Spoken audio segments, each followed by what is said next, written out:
Véritable réservoir de biodiversité, la Méditerranée représente moins de 1% de la surface des océans, mais abrite 7,5% de la faune marine mondiale, soit 2 fois plus que la Grande Barrière de Corail.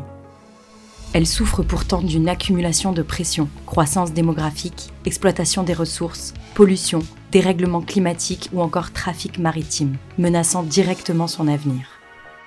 Depuis plus d'un siècle, Monaco s'engage pour la Méditerranée.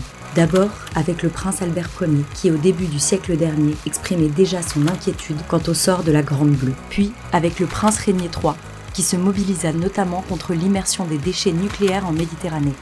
Sous son impulsion, Monaco signera divers accords internationaux, comme l'accord Ramoge en 1976 pour lutter contre les pollutions, et en 1999, l'accord Pélagos créant un sanctuaire pour les mammifères marins. Aujourd'hui, Monaco poursuit son engagement avec son Altesse Sérénissime le Prince Albert II.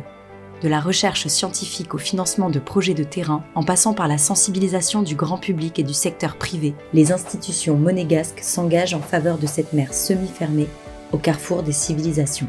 Parmi quelques exemples, citons le mérou brun, autrefois menacé par la surpêche et le braconnage, qui a retrouvé sa place grâce à un moratoire lancé dès 1993 à Monaco, aujourd'hui prolongé jusqu'en 2033. Ou encore le thon rouge, dont les populations étaient au bord de l'effondrement. En 2008, Monaco a adopté un moratoire sur sa consommation, incitant la communauté internationale à agir. Aujourd'hui, ces populations sont en voie de rétablissement.